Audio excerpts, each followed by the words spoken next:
Sholat nggak bikin kaya. Kalimat itu provokatif, tapi jujur. Karena di tengah masyarakat yang makin religius secara simbolik, realitas ekonomi kita tetap timpang. Oh ya, sebelum lanjut, jangan lupa like, subscribe, dan lonceng notifikasinya. Masjid makin ramai, tapi harga beras tetap naik. Doa makin banyak, tapi lapangan kerja tetap sempit. Ini bukan soal meremehkan ibadah, tapi soal membedakan antara fungsi spiritual dan fungsi material dari ritual itu sendiri. Sholat bisa membentuk karakter, disiplin, dan kesadaran moral, tapi nggak otomatis memperbaiki struktur ekonomi yang cacat. Selama kemiskinan dipandang sebagai kurangnya doa, bukan hasil dari sistem yang menindas, maka masyarakat akan terus terjebak dalam lingkaran pasrah. Kita terlalu sering mengaitkan rizki dengan seberapa sering seorang rukuk dan sujud, padahal yang menentukan bukan hanya soal iman, tapi juga akses, kesempatan, dan keadilan sosial. Di titik inilah kita perlu bicara bukan tentang apakah sholat itu penting, tapi tentang batas perannya dalam menghadapi realitas ekonomi yang sangat kejam. Nah, di video kali ini, gue bakal bahas fenomena ini dari berbagai sisi. Buat tahu keseluruhannya, gue jelasin di video ini. So, tonton videonya sampai habis. Sholat bukan sistem ekonomi, bukan juga mekanisme yang dirancang buat mengangkat seseorang dari kemiskinan ke kekayaan. Sholat adalah ibadah transendental, hubungan vertikal antara manusia dengan Tuhan. Tapi di tengah dunia yang makin materialistis, banyak orang mulai mengukur ibadah dengan logika untung rugi. Ibadah dianggap punya nilai tukar. Makin rajin berdoa, makin besar peluang rezeki mengalir. Cara pandang seperti ini bukan muncul begitu saja, tapi lahir dari sistem sosial yang lama-lama mengubah makna spiritual jadi transaksi simbolik. Di masyarakat modern, agama sering dijadikan semacam instrumen motivasi ekonomi. Ceramah,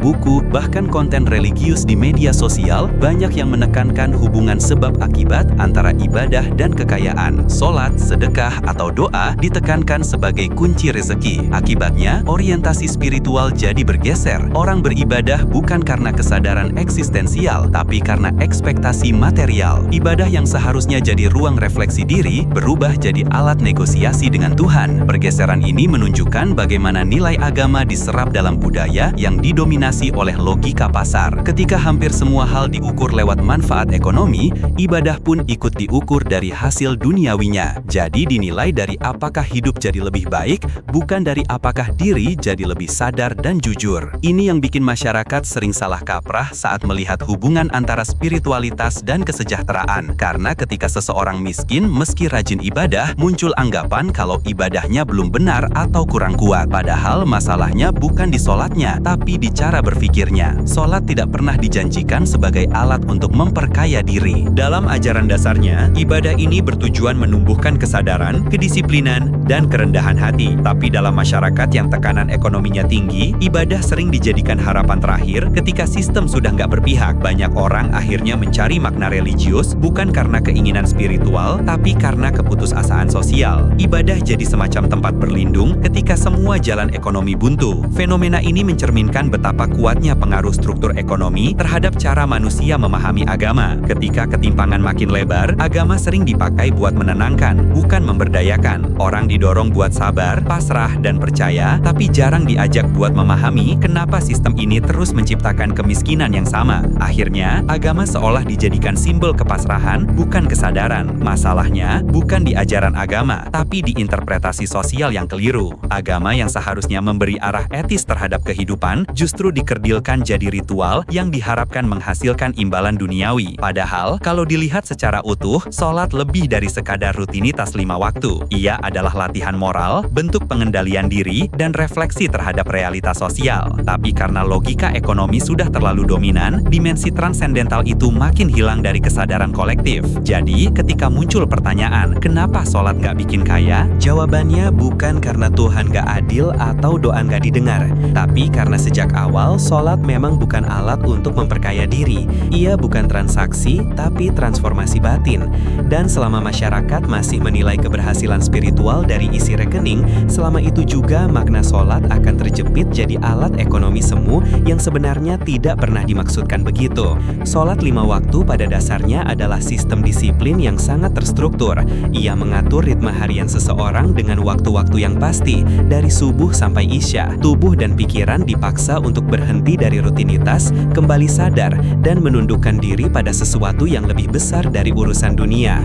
Dalam tatanan nilai, sholat mengajarkan ketertiban, kedisiplinan, konsistensi, dan pengendalian diri. Semua nilai itu seharusnya bisa jadi fondasi bagi perilaku produktif di kehidupan sosial dan ekonomi. Tapi kenyataannya, disiplin spiritual tidak selalu berbanding lurus dengan keberhasilan ekonomi. Masalahnya bukan karena nilai disiplin dalam sholat tidak relevan, tapi karena ruang sosial tempat nilai itu diterapkan seringkali tidak mendukung.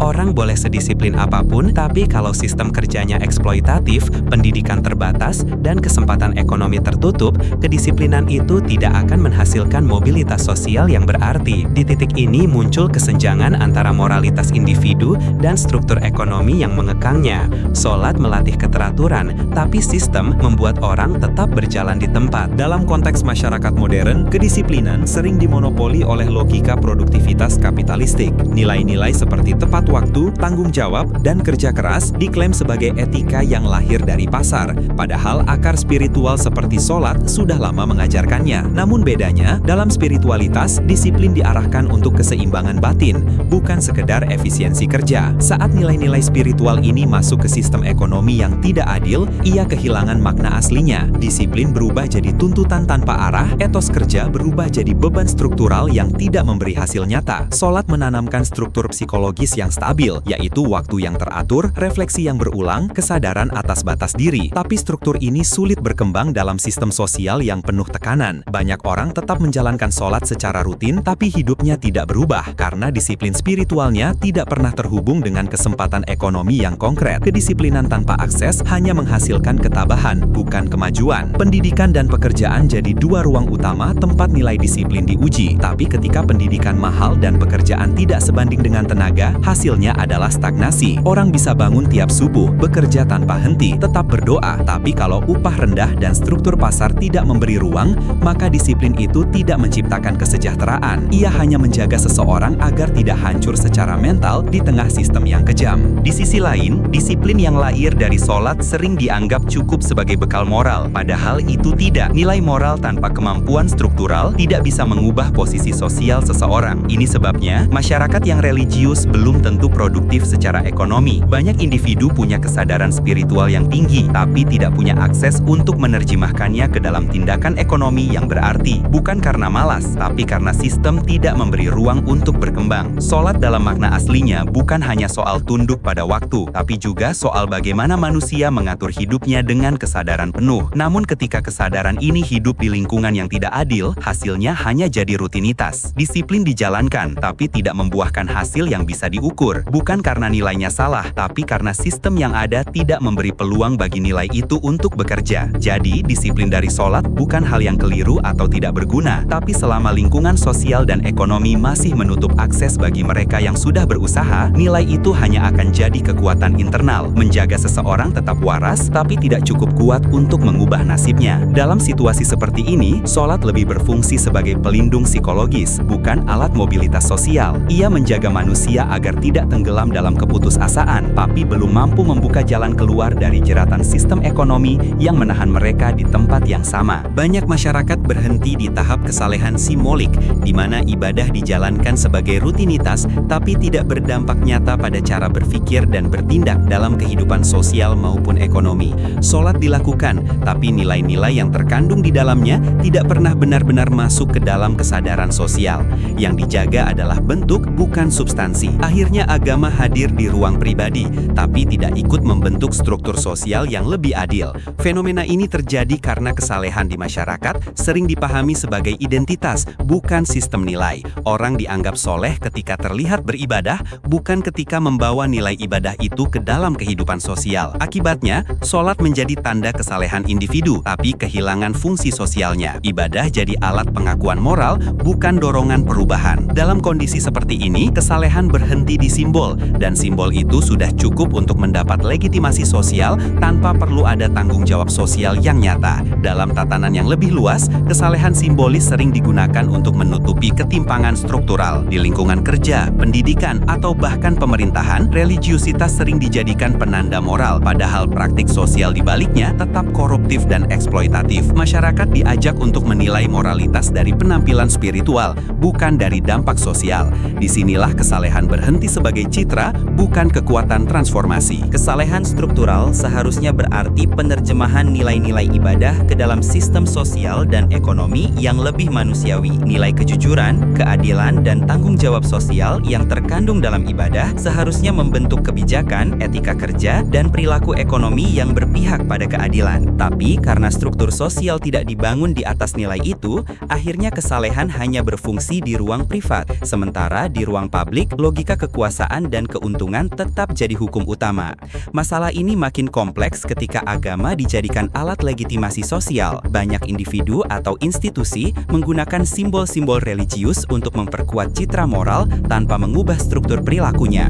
Orang yang tampak saleh dianggap layak dipercaya meskipun praktiknya tetap merugikan orang lain. Fenomena ini menciptakan ilusi moralitas, di mana masyarakat lebih menghargai tampilan religius daripada keadilan yang nyata. Sholat menjadi syarat sosial untuk diterima, bukan dorongan etis untuk memperbaiki sistem. Akibatnya, ada jarak yang lebar antara tingkat religiositas dan kualitas sosial masyarakat. Tempat ibadah penuh, tapi ruang publik tetap penuh ketidakadilan.